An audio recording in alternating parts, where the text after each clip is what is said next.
what's in the box?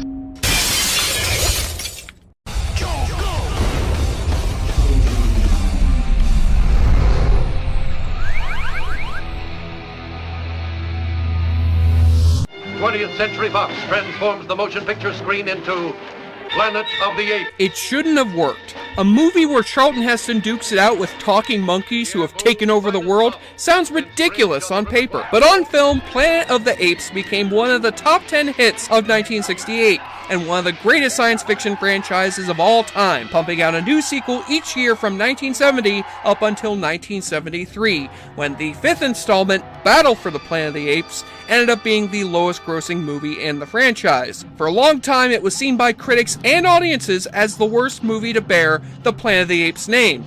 Well, until Tim Burton proved us all dreadfully wrong. So now that a rebooted Apes franchise is about to release its latest installment, Dawn of the Planet of the Apes, let's all boogie back in time to 1973, back when they used makeup instead of motion capture, and nobody in the cast had to worry about the consequences of shooting their mouth off to Playboy about the Jews controlling Hollywood. Ah, those was the days. For those of you unfamiliar with what's happened in the original franchise up to this point, not to worry, because Battle opens up in the year 2670, where the legendary John Huston catches us up on what's happened. Then we cut to the aftermath of the fourth movie, where an unsteady peace has been made between the conquering apes and the surviving humans. Leading the apes is Caesar, played by the same actor who played his father Cornelius in the previous movies, Roddy McDowall. Though the humans are not necessarily the slaves of the apes, they still don't have rights equal to those of their masters because, as we know, humans used to be real dicks to the apes, a fact which really peeves off Caesar's human assistant MacDonald, played by Austin Stoker, known to us John Carpenter fans as Lieutenant Bishop from Assault on Precinct 13. MacDonald wants to prove to Caesar that humans aren't the only ones capable of evil, so he tells Caesar about some footage of the parents he never knew, Zira and Cornelius, which will tell Caesar who started the war between apes and humans and survives in the ruins of the Forbidden City that was destroyed by a nuclear bomb. Caesar and MacDonald venture into the radioactive ruins of the city with the help of the brainy orangutan Virgil, played by singer-songwriter Paul Williams. Paul Williams. You gotta love any guy who's not only played an ape and a penguin, but also written songs with the Muppets and Daft Punk. Now that's what I call a career. The three soon find out, though, that the ruins of the city haven't been abandoned after all, as they're populated by a gang of mutants who really don't look very mutated. I mean, compared to the mutants from the second movie, these guys look like a goddamn Cosmopolitan cover, but fuck it. The mutants shoot off the intruders before they get to finish the archive tapes. Culp, a surviving character from the last movie who's now leading the mutants, is convinced that the apes have come to finish them off, and decides to break the mutants' 12-year exile to wage some war. Why, Governor? So that we can exterminate them. Speaking of war, it turns out that the original war that led to the Planet of the Apes was waged by the gorillas, who in this world are led by the brash and rebellious General Aldo, played by Claude Akins. Apes shall never kill apes. Shall apes ever kill man? And as it turns out, Caesar has a reason to be wary of Aldo, who really is working with the gorillas to rid the world of humans and break the rules established in Ape City. We will smack the humans, and then we will smack Caesar! So Caesar tries in vain to prevent these two potential wars and protect his family before it all eventually comes to a head. Now fight like apes! So to me, all of this begs the question, why is this movie seen as being so bad?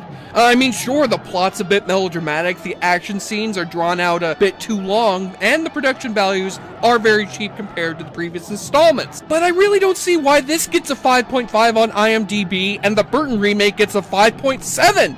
I mean, really? The dialogue is intelligent, the story is an interesting variation on the standard apes versus humans conflict that all these movies are based around, and Roddy McDowall carries the movie magnificently.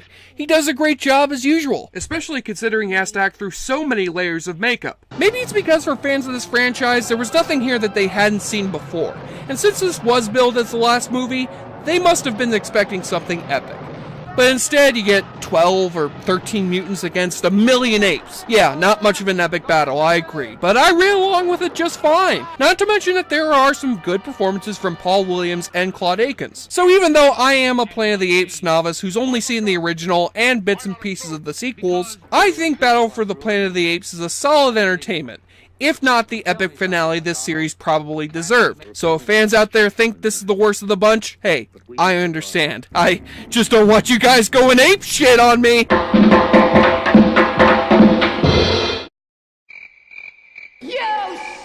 Well, that was awkward. So how about we have a drink? Play along at home with another installment of the awfully good drinking game. Take a shot or drink every time they repeat the line or a variation of the line, Ape shall Never kill.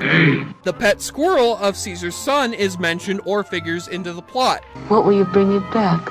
What would you like? Walnuts for my squirrel. Because Rise of the Planet of the Squirrels doesn't seem like a good idea for a franchise. You see a shot of a treehouse exploding. General Aldo demands Guns! Guns! Guns! Guns! We see the mutant school bus enter into frame.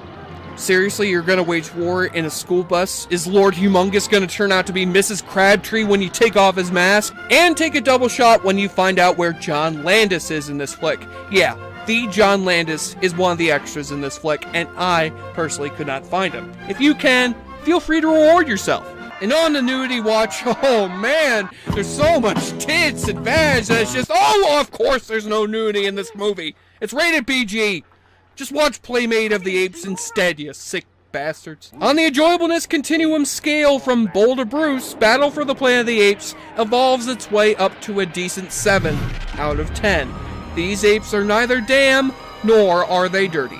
I'm Jesse Shade signing off for JoeBlow.com, and seriously, this gets a 5.5, but X-Men Origins gets a 6.7? God, just let the apes take over. As far as I'm concerned, humanity is doomed.